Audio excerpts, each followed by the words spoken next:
Você que estava ouvindo a programação antes do JJ, a Rede Band deu em edição extraordinária de que o PIB, o Produto Interno Bruto brasileiro, registrou queda pelo segundo trimestre consecutivo.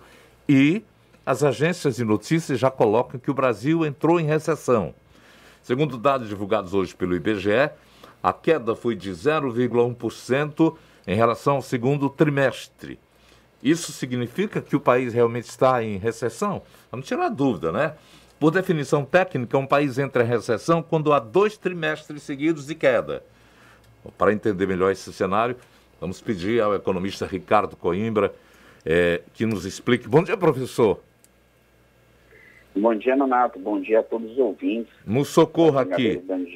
Vamos tentar entender que impactos, quais são os impactos dessa recessão para o país? O que é que significa isso para o povo entender? Significa dizer que o ritmo da atividade econômica, ele está, nos 2 trimestres, menor do que estava no período anterior. Ou seja, de que a economia está girando menos, de que ela está funcionando num nível menor do que ela estava. E isso não é um bom sinal, porque a gente já vinha por um processo de recuperação, né? E a expectativa é que esse ano a gente tivesse um crescimento da nossa economia em relação ao ano passado, que teve uma queda muito forte em função do primeiro ciclo da pandemia. E a cada semana que passa, essa expectativa de crescimento, né, ela vem sendo menor. Ou seja, já se imaginou, ou os estudos levavam a crer que a gente poderia ter um crescimento nesse ano de mais de 5,5%.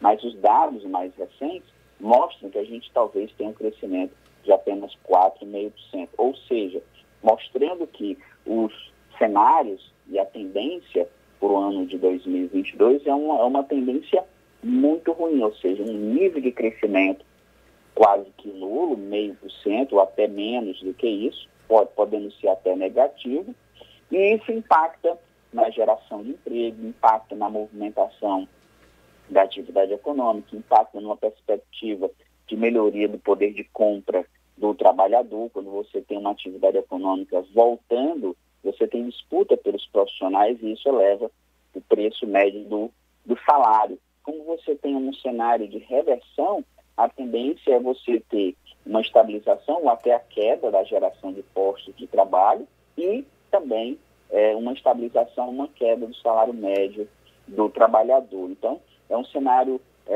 não tão positivo a nível nacional, né? Mas ainda que teremos aí conturbações do ano de 2022 por conta do processo eleitoral. Então, um cenário não muito interessante, com níveis de inflação num patamar muito elevado. Esse ano deveremos fechar com uma inflação em torno de 10%. Ano que vem, estima-se já algo em torno de 6% a 7% de inflação. Taxa de juros aí num patamar muito elevado, hoje a taxa básica, Selic, em torno de 7,75%, podendo chegar até 12% de juros na Selic no ano que vem. E o dólar também num patamar ainda muito elevado, em torno de 5,50.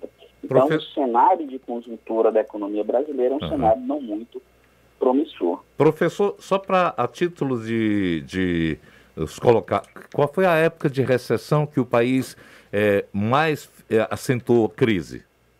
O senhor tem lembrança? Nós tivemos aí crises recessivas nos anos 80, nos anos 90, que foram fortes crises recessivas, né? E mais recentemente aí, tivemos a crise de 2008, as mais recentes, e a crise de 2015 e 2016, né? Então, e agora, né, mais recentemente, esse problema da pandemia. Junta, né, aos problemas de política econômica do governo atual. Pois é, eu estou vendo os números aqui relacionados aos itens. A queda da economia, quem puxou foi a agropecuária, caiu 8%. Nós temos aqui atividades industriais, houve quedas de 1,1% em eletricidade e gás, água, esgoto, atividade de gestão de resíduos. Nos serviços houve alta. Outras atividades de serviço, 4,4%, informação, comunicação, transporte, administração. Aí eu lhe pergunto, como sair deste buraco? Isso aí é um conjunto de medidas, né, que você deveria ter de política econômica do governo, e o principal deles, nesse momento, seria uma reestruturação tributária. Né? E aparentemente o governo atual não trabalha numa perspectiva de uma reestruturação tributária efetiva que você garanta, né, uma estabilidade econômica para o país no longo prazo. Então, esse é um dos fatores que vem gerando muita incerteza e instabilidade. E isso acaba contaminando as outras variáveis, né, relacionadas com a política econômica. Mas você também tem um problema de controle do processo inflacionário, elevação muito forte do câmbio, uma política cambial que não é efetiva no sentido de conter a forte elevação do câmbio, que aí provoca elevação dos preços dos produtos que são produzidos aqui, e os produtores deixam de vender no mercado local para vender lá fora, porque é mais interessante. Os produtos que são importados, como os combustíveis, como o trigo e outros produtos, insumos no processo produtivo, acabam ficando mais caros e aí repassados os preços também dos produtos. Então você tem uma conjunção de desequilíbrios, né, que não estão sendo controlados, ou você não observa de forma efetiva a atuação, né, do governo atual no controle dessas variáveis. Então, e muita dificuldade em relação a isso. Então, todo esse conjunto de fatores, né, acaba dificultando o processo de recuperação mais efetiva da nossa economia, o que difere de outras economias, né, que também passaram pelo processo e estão passando ainda pela pandemia, mas vem buscando, né, e vem conseguindo ter resultados bem diferentes da economia brasileira nesse momento. Obrigado, professor Ricardo Coimbra, pela aula, para a gente entender realmente esse período. Um grande abraço. Muito obrigado. Um abraço aos ouvintes e até a próxima. Nós conversamos com o Ricardo Coimbra, que falou que esse resultado já coloca em risco o crescimento da economia brasileira em 2022. Madeira, 9h49. 101,7.